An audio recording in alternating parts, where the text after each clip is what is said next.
Undang-undang lalu lintas tidak mengatur Anda mengambil barang bukti wajib bayar. Enggak, tidak ada. Pasal berapa? Enggak ada. Jadi barang yang dijadikan alat bukti itu wajib dikembalikan kepada si pemilik. Setiap barang yang memiliki fungsi untuk digunakan setiap hari dan apabila tidak digunakan itu menimbulkan risiko harganya semakin turun atau mengalami kerusakan, itu wajib untuk diberikan sebuah izin khusus. Untuk apa? Untuk dirawat oleh yang bersangkutan di rumah. Salam Pancasila dan salam penegakan hukum ini cukup menarik. Ada berita dari Gerobokan ya, tapi belum ada kepastian apakah berita ini benar, valid ataukah tidak. Jadi ada orang yang kebetulan mengalami tabrakan atau kecelakaan lalu lintas ya. Kemudian dia sudah berdamai dengan si korban yang kebetulan mungkin dia tabrak, sudah mengganti uang. Kemudian ketika kendaraannya mau diambil oleh oknum kepolisian di Gerobokan, itu katanya ya di video ini, diminta uang, harus membayar 24 juta rupiah. Itu katanya ketentuan undang-undang lalu lintas. Jadi harus bayar dulu 24 juta rupiah, baru motornya bisa diambil, baru perkaranya selesai. Hal seperti ini mungkin sering terjadi ya terhadap kita. Jadi yang ingin kami bahas di Rumah Pancasila, bukan situasi ini, karena ini kita belum tahu benar ataukah tidak. Seandainya umpamanya benar ya tolong Pak Kapolda Jawa Tengah memerintahkan Dirlantas untuk melakukan pemeriksaan ya terhadap oknum polisi lalu lintas yang mungkin benar melakukan permintaan uang kepada yang bersangkutan. Jadi begini, Undang-Undang Lalu Lintas itu hanya mengatur ketika poin pertama, Anda berhadapan langsung dengan negara. Nah, contohnya begini, ketika Anda mengendarai kendaraan tidak membawa SIM, tidak memakai helm, tidak memiliki STNK, ini Anda berhadapan bukan dengan orang individu dalam lingkup privat, tetapi Anda berhadapan langsung dengan negara. Maka di dalam Undang-Undang Lalu Lintas ada ketentuannya, umpamanya tidak pakai helm, Anda akan dipenjara 2 bulan penjara atau denda sebesar Rp200.000 maksimal. Karena Undang-Undang Lalu Lintas itu hukum pidananya ultimum remedium, maka diutamakan terlebih dahulu pembayaran dendanya. Jadi ketika Anda itu disidangkan, Anda akan diperintahkan umpamanya membayar Rp75.000 atau masuk penjara selama 3 hari. Ketika Anda bayar Rp75.000, maka Anda tidak perlu masuk penjara selama 3 hari. Itu ketentuan Undang-Undang Lalu Lintas. Ketika Anda berhadapan dengan negara. Jadi betul, Anda wajib untuk membayar ganti kerugian kepada negara atas pelanggaran yang Anda lakukan.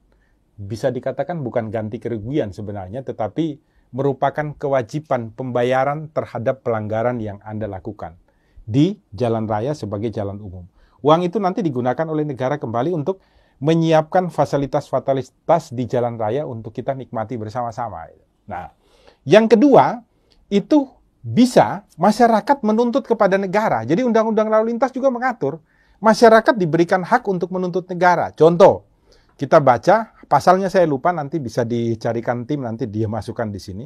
Contoh ya, jalan rusak, berlubang, kita naik motor, tidak ada tanda mengenai kerusakan jalan, kemudian kita jatuh di situ, mengakibatkan kendaraan kita rusak dan kita luka ringan. Itu negara yang diperintahkan untuk mengganti rugi kepada kita maksimal Rp25 juta. Kalau sampai akibat jalan rusak, kita jatuh dan meninggal dunia, itu negara wajib mengganti kita sebesar Rp125 juta. Jadi ada tarafnya, mulai dari kerusakan paling kecil, luka paling kecil, sampai yang paling berat. Jadi bukan orang yang bersangkutan yang harus mengganti kepada negara, tetapi negara yang diberikan kewajiban. Untuk apa? Untuk membayar ganti rugi kepada kita akibat menderita.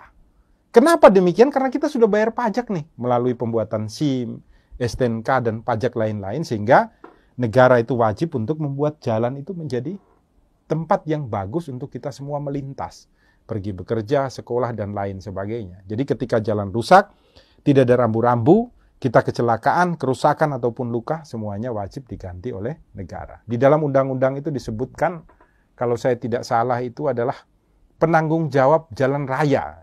Jadi ada penanggung jawabnya beda-beda ya. Ada kabupaten, ada wilayah provinsi, kemudian ada yang masuk di dalam jalan nasional, itu masuk di dalam Menteri Perhubungan. Jadi tanggung jawabnya beda-beda. Ada nanti itu dari wilayah kota, umpamanya kabupaten atau kota madya, ada dari provinsi, dan kemudian ada juga yang dari pemerintah pusat. Nanti bisa di ini sama-sama. Kemudian yang ketiga itu adalah poin ketika terjadi masalah antara masyarakat satu dengan masyarakat yang lain. Jadi kecelakaan di jalan. Saya sama si A kebetulan saling bertabrakan di jalan. Yang melanggar lalu lintas umpamanya si A. Mengakibatkan kendaraan saya rusak, mengakibatkan saya umpamanya luka. Di sini diperbolehkan untuk restoratif justice, RJ, yang baru tenar-tenarnya ini. Jadi ada di dalam peraturan Kapolri nomor 8 tahun 2021, Undang-Undang Lalu Lintas dimasukkan juga di dalam kategori yang diperbolehkan untuk dilakukan restoratif justice. Nah, restoratif justice itu polisi tidak terlibat, negara tidak terlibat. Tetapi polisi dan negara mendorong kedua belah pihak untuk duduk bersama, berdiskusi menyelesaikan masalahnya secara baik-baik. Jadi oh ya, kayak peristiwa ini ya, si korban dan kemudian orang yang melakukan kejahatan dalam hal ini menabrak, melanggar lalu lintas, mereka duduk bersama, kemudian mereka berbicara, ya sudah, mobilmu atau motormu saya ganti sekian, ongkos rumah sakit sekian, setuju. Begitu dibayar umpamanya 8 juta selesai, maka polisi kemudian mengeluarkan surat penghentian proses penyelidikan dan penyidikan. Dihentikan. Tanpa polisi boleh meminta uang, tidak boleh. Perkaranya langsung dihentikan begitu saja. Surat penghentian daripada penyidikan ini dilaporkan kepada jaksa pembaca berkas.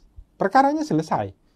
Barang bukti berupa motor yang kebetulan waktu itu ketika kecelakaan umpamanya disita oleh polisi untuk dijadikan barang bukti, dikembalikan kepada pemiliknya tanpa minta bayaran 1 sen pun. Undang-Undang Lalu Lintas tidak mengatur Anda mengambil barang bukti wajib bayar. Tidak ada. Pasal berapa? Tidak ada. Jadi barang yang dijadikan alat bukti itu wajib dikembalikan kepada si pemilik. Bahkan di dalam KUHP itu ada ketentuannya, diatur di sana. Setiap barang yang memiliki fungsi untuk digunakan setiap hari dan apabila tidak digunakan itu menimbulkan risiko harganya semakin turun atau mengalami kerusakan, itu wajib untuk diberikan sebuah izin khusus. Untuk apa? Untuk dirawat oleh yang bersangkutan di rumah. Ketika nanti sewaktu-waktu dibutuhkan untuk didatangkan sebagai alat bukti di muka sidang atau di dalam pemeriksaan, diberikan kewajiban untuk menghadirkan kendaraan tersebut. Rata-rata kendaraan itu tidak dihadirkan di muka persidangan. Yang dihadirkan hanya foto. Jadi kendaraan itu harus dikembalikan. Jadi besok-besok kalau Anda ya mengalami kecelakaan dimanapun, kemudian kendaraannya disita oleh kepolisian, ketika Anda datang untuk mengambil, permasalahan perkaranya sudah selesai, mengambilnya tidak ada pembayaran apapun. Kalau ada oknum yang minta, segera laporkan kepada atasannya atau kepada propam di wilayah hukumnya. Biar mereka itu segera diberikan sanksi hukum, gitu.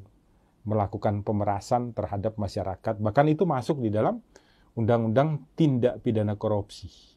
Kalau biasanya kita sebut di umum dengan pungli, pungutan liar. Itu ya dari Rumah Pancasila, semoga berguna, berfungsi, bermanfaat bagi kita semua di Rumah Indonesia. Buka mata, buka telinga, buka hati untuk selalu berbuat baik di Rumah Indonesia. Salam Pancasila dan salam penegakan hukum. Melapangkan alunan